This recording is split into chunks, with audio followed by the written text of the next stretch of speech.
Hello everyone, welcome to Prep IAS. आज हम बात करेंगे USA forces withdrawal from Afghanistan और इसका क्या इम्पैक्ट होने वाला है इंडिया पे, इसके बारे में। But before that a very quick introduction. मेरा नाम नीलम भाटिया है। I am an assistant professor. I have cleared my UGC NET and I am pursuing PhD. मेरे पास पिछले 4 साल का एक्सपीरियंस है। I have been mentoring civil services aspirants and I have been teaching them current affairs, Indian polity and PSIR optional. तो this was about me. Now let's get into the topic. तो देखिए, ये अफगानिस्तान का map है, आप देख सकते हैं। द कैपिटल इज काबुल और आप नेबरिंग कंट्रीज भी इस मैप के थ्रू आइडेंटिफाई कर सकते हैं। Now let's go and understand the story of Afghanistan की क्या रही है। स्टोरी ऑफ अफगानिस्तान, देखिए, अफगानिस्तान को कहा जाता है ग्रेवयार्ड ऑफ एम्पायर्स, क्योंकि चाहे वो ब्रिटिश हो, यूएसएसआर हो या यूएसए हो, जो भी यहाँ आया वो अपना अल्टीमेट ऑब्जेक्टिव पूरी तरीके से अचीव नहीं कर पाया। कहानी की शुरुआत हम करते हैं 1979 से। कोल्ड वॉर चल रही है और यूएसएसआर अफगानिस्तान की स्ट्रैटेजिक इंपॉर्टेंस को समझते हुए यहाँ पर एक कम्युनिस्ट गवर्नमेंट स्टैब्लिश करना चाहता है और सक्सेसफुली एक पपेट रिजाइम, एक पपेट गवर्नमेंट यहाँ पर स्टैब्लिश कर लेता है। और इस पपेट गवर्नमेंट के अगेंस्ट रेजिस्टेंस तो होना ही था और ये रेजिस्टेंस सरफेस होता है बाय दिस ग्रुप जिसका नाम है मुजाहिदीन। अब देखिए, इस ग्रुप को फंडिंग, सपोर्ट, ट्रेनिंग ये देता है CIA, जिस bye the way the agency of USA. इसके अलावा देखिए, इनको सपोर्ट करता है पाकिस्तान और सऊदी अरेबिया। तो एक तरीके का गुरिल्ला वॉरफेयर स्टार्ट हो जाता है with this communist regime backed by USSR and Mujahideen which is backed by USA, और इसीलिए इसको प्रॉक्सी वॉर भी कहते हैं। ये वॉर 10 साल तक लगभग चलता रहता है और 1989 तक आते आते यूएसएसआर ये रियलाइज करता है कि इसमें इनकी बहुत आर्थिक क्षति हुई है, इकोनॉमिकली ड्रेन्ड महसूस करते हैं और इसीलिए 1989 में इनके जो लीडर थे मिखाइल गोर्बाचोव, वो डिसाइड करते हैं कि हमें यहाँ से जाना है और वो यहाँ से एग्जिट कर लेते हैं। अब देखिए, इनके एग्जिट करते ही अफगानिस्तान में क्रिएट हो जाता है एक पावर वैक्यूम और इस पावर वैक्यूम को भरता है Taliban. Taliban, by the way मैं आपको बता दूं, is a faction that comes out of mujahideen only. इसीलिए कई बार कहा भी जाता है that USA created a Frankenstein monster, जिसने बाद में उसे ही परेशान किया। तो देखिए, तालिबान एक इस्लामिक मुस्लिम देश बनाना चाहता है with strict Muslim sharia law और बाय 1998 ऑलमोस्ट एंटायर अफगानिस्तान इनके कंट्रोल में आ जाता है और ये जगह एक सेफ हेवन भी बन जाती है for international terrorist organisations. Girls were forbidden from attending school, women were not allowed to work। इस तरीके के लॉज, इस तरीके के कंजर्वेटिव रिजाइम आप यहाँ पर देखते हैं। तो देखिए, इसी बीच एक टर्न ऑफ इवेंट्स होता है और एक इवेंट इस पूरी इंटरनेशनल हिस्ट्री को बदल के रख देता है। आई एम श्योर आप ये पिक्चर जानते होंगे, the infamous 9/11 attack. 11th of September 2001 को ये अटैक्स होते हैं ट्विन टावर्स पर यूएसए में और इसके लिए रिस्पॉन्सिबिलिटी लेता है अल-कायदा, जिसके इस समय पर लीडर थे ओसामा बिन लादेन। और यूएसए की रिपोर्ट्स, उनकी रिसर्च ये कहती है कि ओसामा बिन लादेन को रिफ्यूज किया हुआ है, अपने यहाँ जगह दी हुई है अफगानिस्तान में, और इसीलिए यूएसए के प्रेसिडेंट जॉर्ज डब्ल्यू बुश ये डिसाइड करते हैं कि हमें जाना है अफगानिस्तान और ये जो टेररिस्ट एक्टिविटीज यहाँ पर हो रही हैं इन्हें रोकना है और यहाँ पर जो इन्होंने घर कर रखा है उसको खदेड़ना है। And that's where he starts war on terror, जो बाय द वे आज तक किसी न किसी फॉर्म में चल रही है। इसीलिए आप सुनते हैं, इसे कहा जाता है अमेरिकाज लॉन्गेस्ट वॉर, या कभी कभी आप सुनते हैं फॉरएवर वॉर। इस तरीके के शब्दों का इस्तेमाल किया जाता है। तो USA backed by NATO. By the way, what is NATO? NATO stands for North Atlantic Treaty Organisation. वो यहाँ पर पहुंचते हैं। नेटो देखिए एक ऐसा ग्रुप जो ये मानता है कि attack on any one country will be considered as an attack on all countries which are part of NATO. तो जब यूएसए पे अटैक होता है तो नेटो इसे कलेक्टिव एक्शन की तरह लेता है। कलेक्टिव सिक्योरिटी का कॉन्सेप्ट ये लोग फॉलो करते हैं और डिसाइड करते हैं कि ये सिर्फ यूएसए पे अटैक नहीं है, ये हम सब पर अटैक है। इसीलिए नेटो फोर्सेस भी अफगानिस्तान पहुंच जाते हैं और एक वॉर शुरू हो जाती है। जो USA along with NATO forces हैं वो तालिबान को खदेड़ना शुरू करते हैं और इनिशियली तालिबान रिसीड कर जाता है और आप देखते हैं पाकिस्तान उसको जगह भी देता है, शरण भी देता है।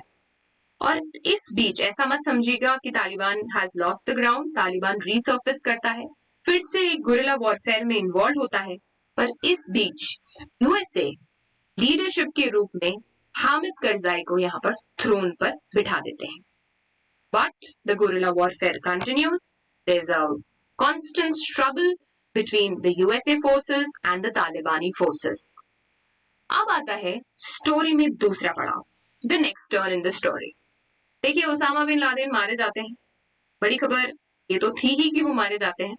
इंटरेस्टिंगली ये मारे जाते हैं अबोटाबाद में, जो कि एक जगह है पाकिस्तान में। मैं बात कर रही हूँ 2011 की।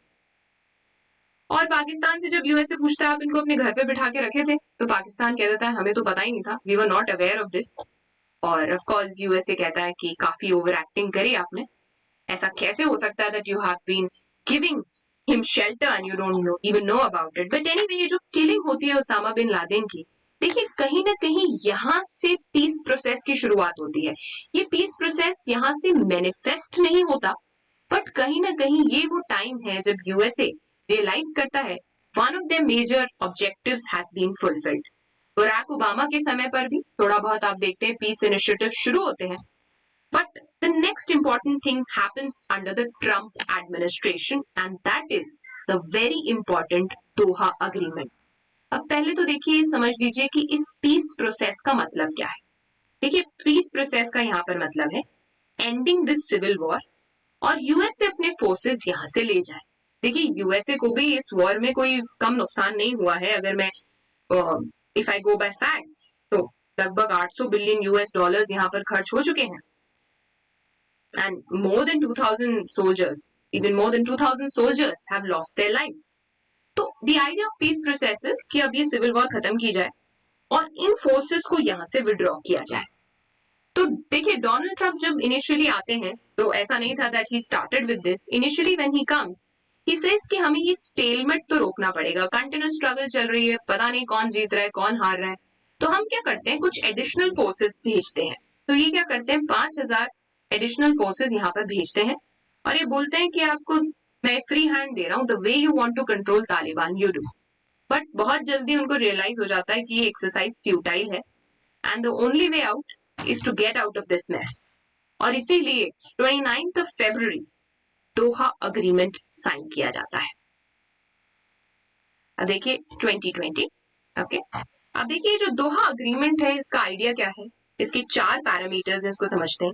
यूएसए प्रॉमिस करता है कि हम अगले 14 मंथ्स में, the next 14 months we will withdraw all our troops from Afghanistan. दूसरी तरफ तालिबान ये प्रॉमिस करता है कि हम अपनी धरती पर, अफगानी सॉइल पर किसी भी तरीके की टेरर एक्टिविटी अगेंस्ट यूएसए नहीं होने देंगे, this is our promise.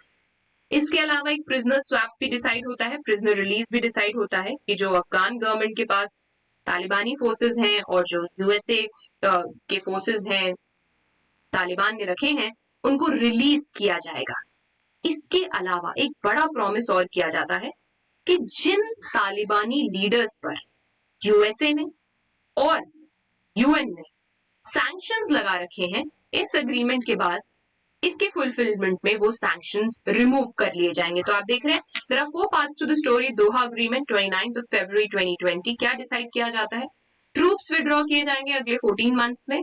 Taliban promises कि हम अपने ग्राउंड पर आपके अगेंस्ट कोई एक्टिविटीज नहीं होने देंगे, there would be a prisoner release and then जो सैंक्शन है तालिबानी लीडर्स के ऊपर उनको हटा लिया जाएगा in future both by USA and by UN.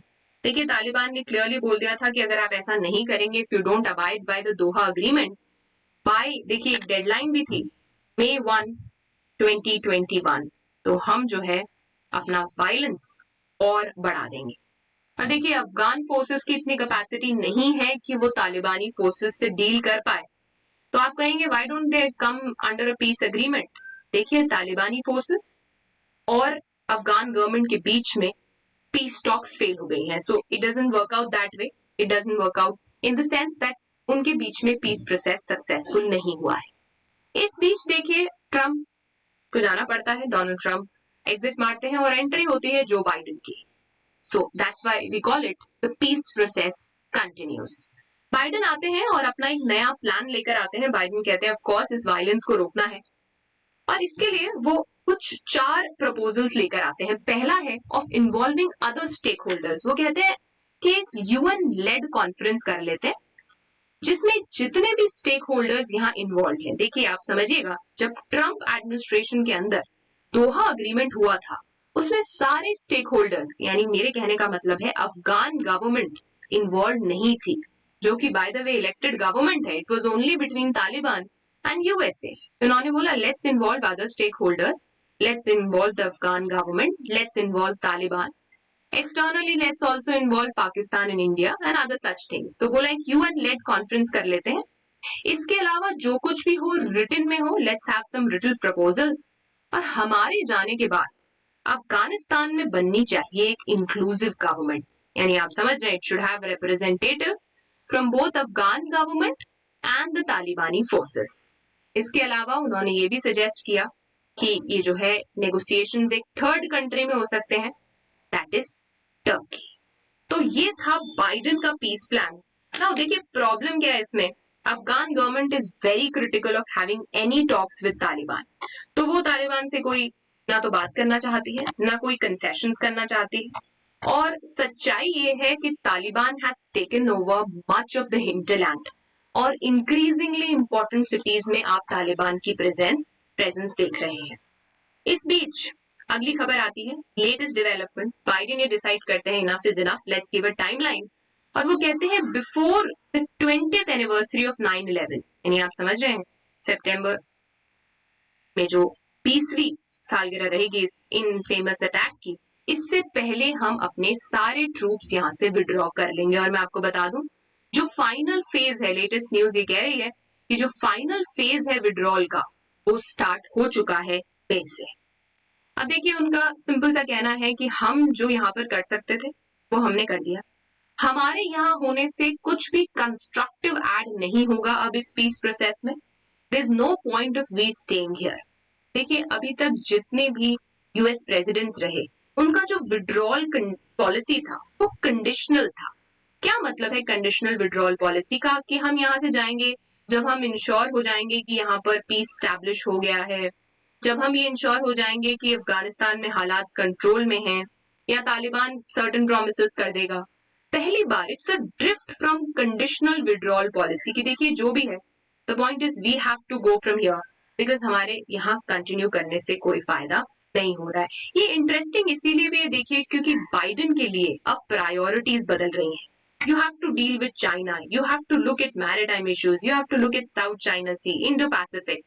तो इस बदलते प्रायोरिटीज के बीच the only prudent thing that Biden thinks is withdrawal from Afghanistan. और इसीलिए एक डेडलाइन भी आ गई है, that is 9/11/2021. So before that, all the forces would be withdrawal and the final phase has already started. देखिए ये अफगानिस्तान की स्टोरी थी अभी तक की.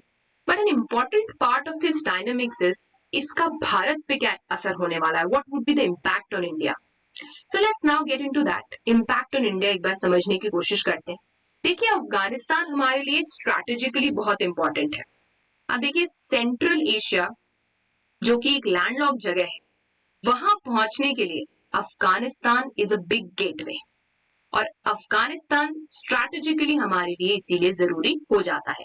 अगर ये एरिया कंप्लीटली तालिबान के अंडर आ जाता है, बाय द वे मैं आपको बता दूं India has not recognised Taliban, India has not been very appreciative of Taliban for obvious reasons. And you also know कि तालिबान को बैकिंग कहां से मिल रही है, याद रखिएगा पाकिस्तान से. तो हम क्यों इंटरेस्टेड है भाई? हम इसलिए इंटरेस्टेड है क्योंकि ये स्ट्रैटेजिकली इंपॉर्टेंट जगह है, इकोनॉमिकली इंपॉर्टेंट जगह है. हमारे बहुत सारे डेवलपमेंट प्रोजेक्ट्स चल रहे हैं, from dams to parliaments to bridges. हमारा पैसा इन्वेस्टेड है अफगानिस्तान में. तो अफगानिस्तान की स्टेबिलिटी हमारे फायदे में है, हमारी सिक्योरिटी इंटरेस्ट है. Because if this area comes under the control of Taliban backed by Pakistan, who knows, Jammu and Kashmir में वायलेंस बढ़ सकता है, जम्मू एंड कश्मीर इंटरफेरेंस बढ़ सकते हैं and that can prove very very disasters for us. Moreover Afghanistan में energy resources भी हैं और India being an energy scarce country definitely Afghanistan में इंटरेस्टेड है। आप जानते हैं, you must be knowing about TAPI. I would like you to tell me in the comment box ये तापी क्या है और इसका प्रेजेंट स्टेटस क्या है। तो देखिए, इकोनॉमिक एंड स्ट्रेटेजिक इंटरेस्ट है, डेवलपमेंट प्रोजेक्ट्स हमारे यहाँ पर चल रहे हैं, सलमा डैम के बारे में बात कर लीजिए, सिक्योरिटी इंटरेस्ट है हमारे, ये रीजन सेफ रहे, सिक्योर रहे, ये रीजन पीसफुल रहे, इसमें भारत का भी फायदा है। Now what does India do, Bharat करे क्या? Because well I call it a catch 22 situation, क्योंकि जैसा कि मैंने आपसे कहा, इंडिया ने तालिबान को कभी रिकॉग्नाइज एज सच नहीं करा है and we have always favoured कि हम जो डेमोक्रेटिकली इलेक्टेड गवर्नमेंट है उनके साथ बातचीत करें। बट प्रॉब्लम ये है कि अफगानिस्तान में अभी ये स्ट्रांग हो रखे हैं, इन्होंने बहुत सारा एरिया कंट्रोल कर रखा है। तो क्या ये प्रूडेंट होगा कि इंडिया तालिबान से बातचीत ना करे? क्या ये प्रूडेंट होगा कि हमारा सारा टिल्ट सिर्फ डेमोक्रेटिकली इलेक्टेड गवर्नमेंट की तरफ हो?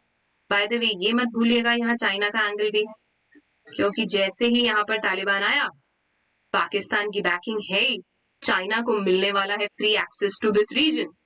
तो हमारे लिए बड़ा क्रिटिकल टाइम है, हमारे लिए बहुत सोच समझकर फैसला लेने वाला टाइम है, और इसीलिए शायद एक जरूरत है relook at the Afghan policy, जो बाय द वे स्टार्ट भी हो गया है। We need to relook at this policy, हमें दोनों तरफ से एंगेजमेंट करना पड़ेगा। We'll have to engage ourselves with Taliban also, and of course the democratically elected government. So that was the entire situation. हमने देखा the story of Afghanistan और उसका इंडिया पर क्या इम्पैक्ट रहा। Now I have a question for you, आप इसे लिखने की कोशिश करिएगा based on your understanding of this particular lecture. What would be the impact of US forces pull out from Afghanistan on India? And also, what changes need to be done in the Afghan policy? This would be an interesting question to write. I hope आज का lecture आपको समझ में आया। Take care and all the best.